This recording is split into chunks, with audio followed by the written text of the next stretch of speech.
must have slept on my neck so goofy last night because wow, I'm having a hell of a time right now. And the thing is, it didn't even bother me when I first got up. It's later in the day now when I started doing things and I'm like, whoa. I'm trying not to let myself be stiff, but if I'm looking a little stiff in this video, then that is why. Also, my outfit is very pinky purple today, which is kind of unlike me. I always want to be a pink girly, but it just never sits right with me once I have it on. But today is a different story I'm feeling. This is actually a sweater I thrifted from Goodwill a little while ago now. What does that say? I can't even see. But my favorite are these Yeti fold-over pants I just got in the mail a couple days ago. They're almost a mauve, slight bubblegum pink color, but it kind of works with this sweater, all the different shades of pink and purple we got going on. I do already have these in gray and red, so I knew I was gonna like them, and they are pretty flattering. They might be just a tad bit long on me, but I like that they're a slight flare leg, kind of more of a boot cut maybe. I love to wear cozy sweatpants this time of year, but I want them to be cute lounge style pants, not like rundown looking. So I feel like this kind of style is perfect. I picked up my usual at Starbucks yesterday, the Grande London Fog Latte with 2 pumps of vanilla syrup and coconut milk, and I'm just reusing my cup today. And I tried out this new gingerbread creamer and I am loving it. So this is everything I use to remake my London Fog at home. I would try other London Fogs, but I don't really feel like everywhere even knows what a London Fog is because it's not coffee, it's just tea. And I've tried to get it from other places, and for some reason they're putting coffee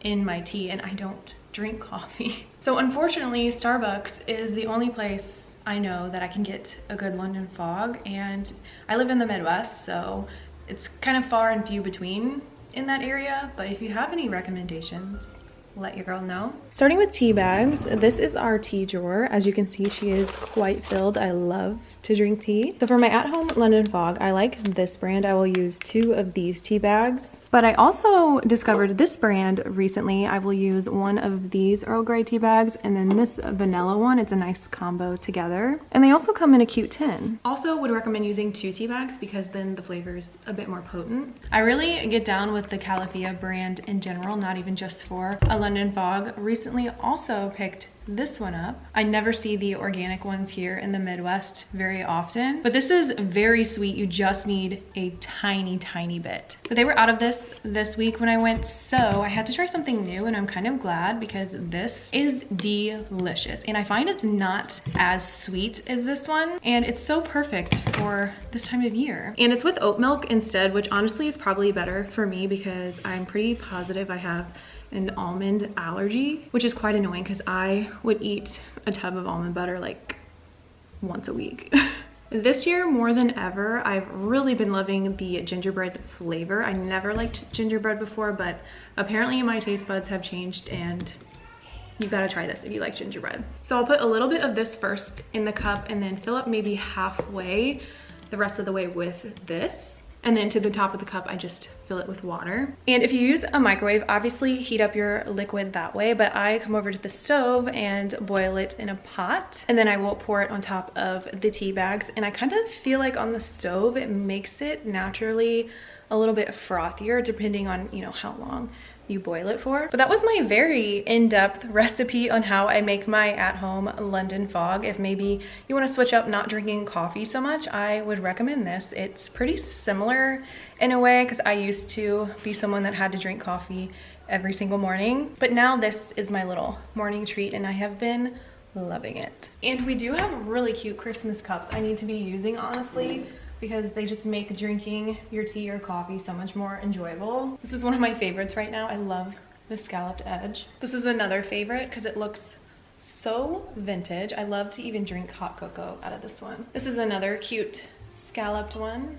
This one I thrifted because, again, it looks so cozy vintage. Same with this thrifted one. Look at his cute face. This is like the ultimate hot cocoa mug. And then we have this Grinch one, which my boyfriend Devin always drinks out of. These fold over flares also came with the matching tank, which I love. I think it'll be really cute to pair together, but it's pretty chilly outside, so of course I got my sweater on instead. But even throwing a white sports bra on underneath this tank top could be really cute peeking through.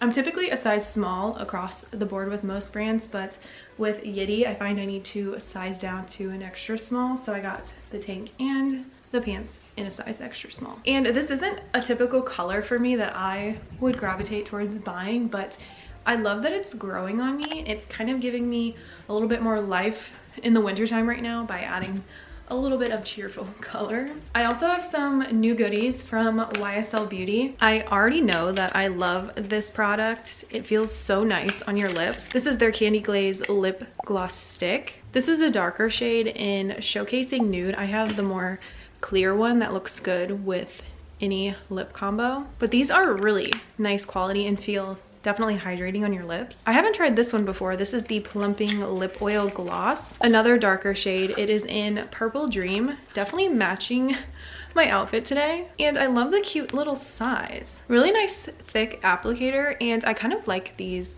tones with my skin tone. But I'm most excited about these bold blurring blushes. I got shades Spicy Berry and Berry Bang. Are you kidding me? I love how I am unintentionally matching so perfectly throughout this video. I definitely do not skimp out on my blush. I probably wear too much compared to most people, but I don't even care. I love the flushed look of it. Always have, always will. I'm thinking this might be my new favorite blush shade. I always thought this more plum tone complemented my skin tone. Back in the day, CoverGirl used to have a blush very similar to this shade, and they never came back out with it. And me and my mom were so sad because that was our favorite. So I'm thinking this could be pretty similar. And then this one is more of a classic pinky blush, which is also another shade I like to wear in the winter months because it kind of creates that cool toned wintry makeup look. I am so excited to give these a try. This is the YSL Candy Glaze shade I have been using that I love. As you can see, it's more of a clear nude. Not sure on the shade color, but that's what it says at the bottom. When I was in Walmart yesterday grocery shopping, I saw the cutest Christmas sweater I could not live without. I love how traditional this looks. I got it in a size large, and there was only this size left and two other larger sizes, so these must have sold so fast, but I would have definitely wanted a large for myself. I think it fits really nice because when I'm wearing a sweater like this, I definitely want it to feel more cozier and not so form-fitting to my body. You're joking. This is gonna look so beautiful Christmas Day. The only downside of this sweater is that it is 100% polyester, but it is actually a terrible epidemic that all brands are doing right now, and especially when they charge an arm and a leg for something that is 100% polyester, that should be a crime. And so I don't like to invest in pieces like that, but sometimes they get me and I can't help myself because they are so cute, but I don't do it all the time. Very few and far in between where I will buy something like that. And if you are unaware, polyester is a terrible material to be sitting on your skin all the time. So if you can, obviously try to avoid it, but nowadays in this world it is so hard because they use it to make all clothing. I honestly feel like it's something that's not talked about enough, but that is another reason why I like to go thrifting, is because I can find things that are more affordable but made with really nice material. Even cashmere, I found silk pieces, 100% cotton. So that's why I get in this headspace with thrifting, where I know I can buy better quality materials on clothing items for more affordable prices versus something brand new that is still cute, but I'm paying more for it and it's really shitty material. And same when I went into Marshall's, I had to get another cute holiday sweater. It also did come with this cute candy cane claw clip, which I don't know if I'll wear, honestly. I don't know how well it'll stay in my fine thin hair, but it would look so cute with this sweater. I do like this brand from Marshall's and TJ Maxx. I got it in a size medium, and again, unfortunately, it does have mostly polyester in it, but you know, sometimes you just gotta say whatever and get the cute sweater. So I'm thinking I could wear this one Christmas Eve and then the Walmart one on Christmas Day. And I was really excited to find these sweatpants at Marshall's. You know, when I saw that these were in leopard, I had to have them. They feel really nice. I got them in a size medium. They're from the Happily Gray brand, but I love them because they sit more low rise on me. They make everything so high rise these days and it just hurts my tummy. So I think these are gonna sit perfectly on my waist. I wanna take a nap in these curls. They're so cute. You have the most beautiful eyes I've ever seen. I've been staring at this beautiful bundle of overripe bananas that are going to be perfect to make some banana bread right now. Now, I love to bake. Brings me joy. I do it all year long. And especially in the winter time, it makes me want to bake even more. I don't think it was last week I made the banana bread. I think it was the week before and it was so lovely. I also made zucchini bread recently. That's a newer recipe that I've started doing more often and that is also pretty good. But banana bread will always be top for me. So honestly, maybe I'll just make 2 of those loaves, the banana bread and the zucchini bread. First order of business, we gotta put on the apron. I don't know about you, but it gets a little messy over here. Also, it's kind of nice as you're going, when your hands get all dirty, you can just wipe it on the front of your apron versus having to go wash your hands and whatever every single time, you know. Efficiency over here. We got these 2 loaf pans somewhat recently from Walmart. I thought the blue speck was really cute. So I'm gonna mash these bananas in here and then I'm gonna add my wet ingredients in here and then I will mix my dry ingredients with the wet ingredients in here. And I also love when my banana bread has chocolate chips. I also like my banana bread to taste very banana-y, so this is usually more than they tell you to put in there, but I just like a good banana flavor. Also, these bananas are a little bit smaller, so no biggie. So taking my trusty old fork, I'm gonna mash all my bananas. And I just do this until it's mostly smooth. That looks pretty good to me. And I forgot I needed to melt my butter, so I'm just gonna put this glass dish in the oven. I'll just cut it in little slices like this to get it to melt faster. And then I will just use my butter wrapper to grease the baking dish.